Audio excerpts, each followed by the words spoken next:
Hablemos entonces de Hernán Cortés y de un episodio no central de su vida. Cortés, al que uno inmediatamente asocia con la conquista de México, con toda justicia, desembarcó en América en 1504, pero no en México. Se instaló primeramente en La Española, aquella isla, ¿no? Que contiene los países de hoy República Dominicana y Haití. Entonces era gobernador de aquella isla Nicolás de Obando, y Cortés era un muchachito, tenía 19 años. Empezó a laburar ayudando a un escribano, y dice la crónica que también se dedicó a la agricultura, al comercio, y a jugar, a beber, y a tener trato con todas las mujeres que podía. Discúlpenme, porque aquí hay... Levanten la mano los niños. Muchísimos niños que en este momento son sacados de la sala por... Sí, señor. Por personal de seguridad. Digo, a Cortés le gustaba incluso jactarse de ser mujeriego. Los soldados que lo acompañaron ya en la campaña a México se quejaban de que siempre contaba la misma anécdota.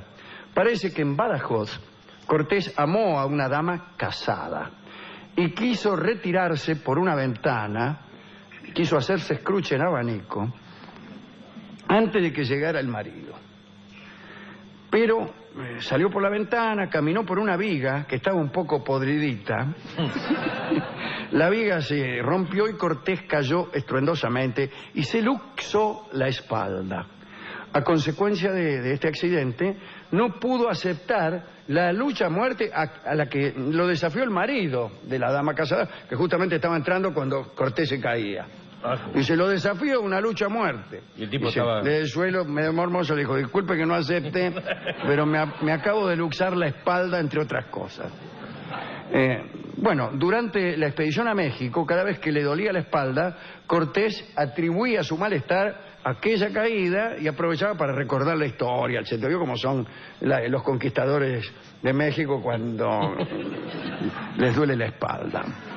Volvamos al juvenil Cortés, ¿no? Un día, Diego Velázquez, que era un español que se las daba de pacificador, en el sentido siguiente, decidió un día pacificar la isla de Cuba, ni aunque sea a cañonazos. Entonces envió Velázquez una fuerza al mando de su lugarteniente de confianza, que no era otro que Pánfilo de Narváez, que ustedes recordarán porque tuvo una destacada actuación en la conquista de México, y fue aquel que naufragó frente a las costas de Norteamérica, y aquel naufragio dio origen a un libro que escribió uno de sus tripulantes, que no era otro que Álvar Núñez Cabeza de Vaca, que formaba parte de aquella expedición, y que escribió su libro, Naufragio, etcétera, etcétera. Muy bien. Este Pánfilo de Narváez era el lugarteniente de Velázquez en aquel tiempo, ¿no? Pacificó Cuba, y en esa tropa de Pánfilo de Narváez, discúlpeme, marchó Cortés. La invasión de Cuba resultó más o menos pacífica, y Diego Velázquez pasó a ser gobernador de Cuba. Era 1511. Cortés entonces empezó a vivir en Cuba. Se mudó, quedó ahí. Tras el éxito de la ocupación, la amistad entre Velázquez y Cortés se incrementó. Cortés fue nombrado secretario. Ambos hombres compartían un gran interés por las mujeres. Entonces se hicieron un poco amigotes, vio cómo son, ¿no? Sin embargo, aquel interés por las mujeres fue la fuente de algunos conflictos. Había llegado a Cuba una familia llamada Suárez. Madre viuda, 4 hijas casaderas y un hijo adulto. La madre, ansiosa de casar a sus hijas inmediatamente, se presentó al gobernador Velázquez. Digo, ay, gobernador, ¿cómo le va? Mira, estas son mis 4 hijas, etcétera. Y las hermanitas Suárez, que eran hermosas, pronto tuvieron una gran demanda. Uy, me gustaría casarme con las Suárez, qué sé yo. Y Cortés se había entusiasmado con Catalina, una de las hermanitas. Inmediatamente la sedujo, le prometió casorio para seducirla. Yo como... muy bien. Y antes de cumplir con la promesa, antes de casarse, se unió a ella, por no decir otra cosa. De arriba abajo. Estas relaciones enojaron muchísimo al gobernador Velázquez, que pretendía crear en Cuba una sociedad decorosa y además creía que el decoro pasaba por allí. El gobernador ordenó entonces a Cortés que, ya que la había amado, se casara nomás con Catalina. Pero Cortés se negó terminantemente. Catalina lo amenazó entonces con un juicio, diciendo que él había roto, entre otras cosas, su promesa de matrimonio. El gobernador tomó partido por ella e hizo arrestar inmediatamente a Cortés. Lo mandó en cana. Cuentan que Cortés se escapó del calabozo y buscó refugio en una iglesia. Pero a la noche se sintió agobiado, le dio como claustrofobia, y salió. Y ahí nomás, ni bien salió, lo atraparon los enviados de Velázquez y lo volvieron a meter en cana.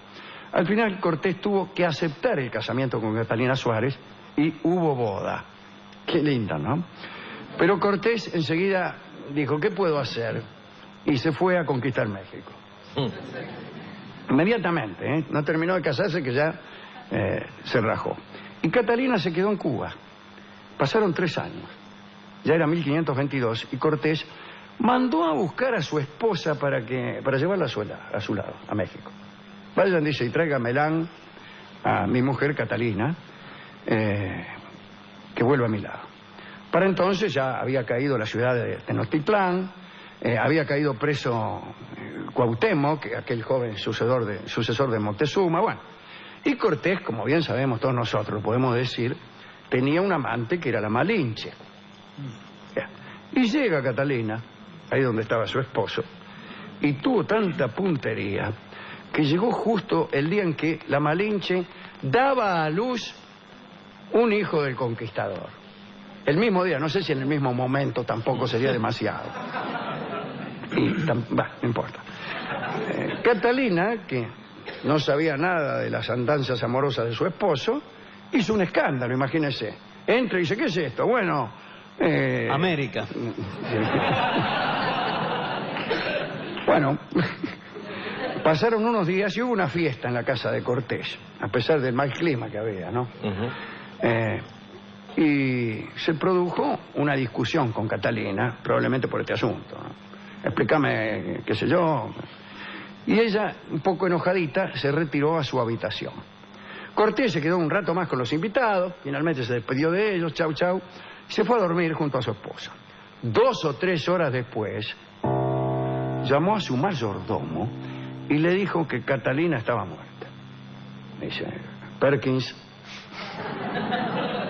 debo decirte algo. Catalina está muerta. Bueno, se armó un lío enorme. Empezaron a llegar damas y compañeros de Cortés hasta donde estaba la afinada, ¿no? Y Ana Rodríguez, que era una amiga de Catalina, dijo que Catalina había pasado a verla por su habitación cuando se iba ofendida a la cama y le había dicho que deseaba que Dios se la llevara de este mundo. Y Ana Rodríguez, la amiga, pensó que ella estaba celosa de su marido porque siempre andaba con otras mujeres. Cuando llegó a la habitación, Ana vio que el cuello de Catalina tenía como unas marcas, unas contusiones. Y Cortés explicó que esas marcas las había hecho él mismo al intentar que su esposa volviera en sí. Claro, ¿qué hizo? La agarró del cogote y la sacudió un poco, ¿no? Y después Catalina llevó un collar, las cuentas de aquel collar estaban desparramadas por todo el catre. Bueno, y muchos empezaron, veo cómo es la gente. Los maledicentes empezaron a hablar y a decir, este la ahorcó. Catalina había contado, parece, algo acerca de los malos tratos que recibía de Cortés, que a veces la empujaba de la cama por la noche y la hacía polillar en el suelo. ¿Qué sé yo? No es muy Cortés. No. Entonces Cortés, para evitar estos decires, hizo que colocaran rápidamente el cadáver de Catalina en un ataúd cerrado y ordenó que no hubiera velatorio. Porque en el velatorio, vio, aburrido, uno empieza con los chismes. Sin embargo, un señor fray Olmedo, le pidió a Cortés que abriera el ataúd para evitar rumores, pero Cortés no le hizo caso. Catalina fue enterrada y se cerró el asunto. Se olvidó el asunto. Sin embargo, se olvidó por un ratito nomás, porque algunos quisieron hacerle un juicio por homicidio. Pero el poder de Cortés era tan enorme que quedó absuelto, sin muchos problemas.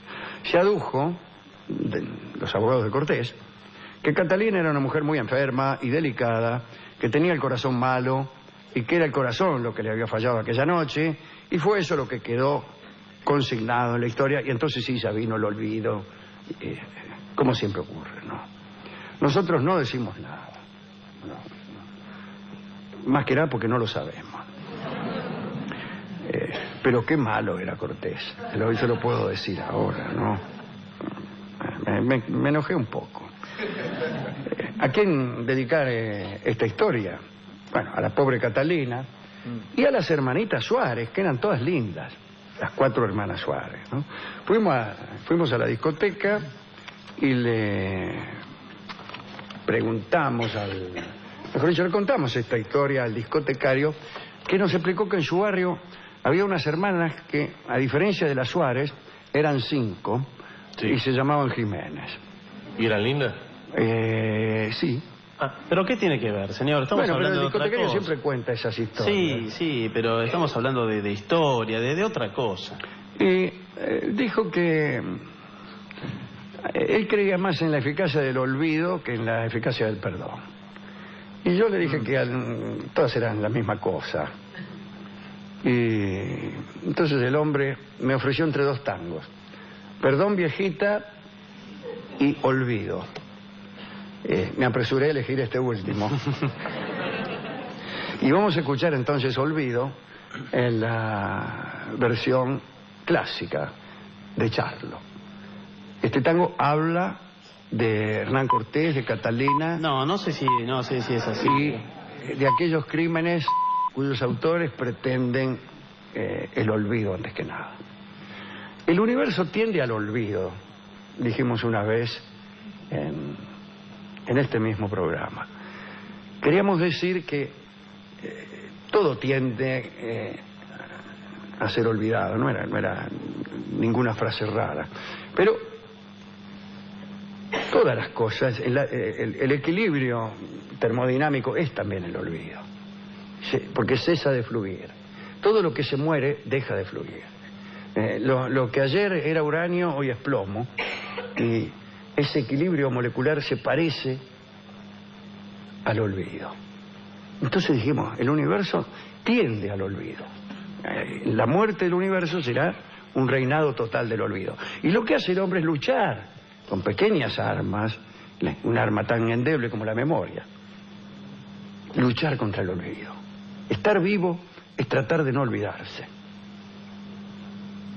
Sin embargo, yo recuerdo que alguien, no recuerdo quién, tenía un programa donde, como el suyo, pero peor. Era tan bueno y tan divertido como el suyo. Entonces ponía algo que llamaba volufrases. Sí. Y puso esa: el universo tiende al olvido, sin darse cuenta de que efectivamente el que le había dicho era un imbécil. Ahí estaba bien.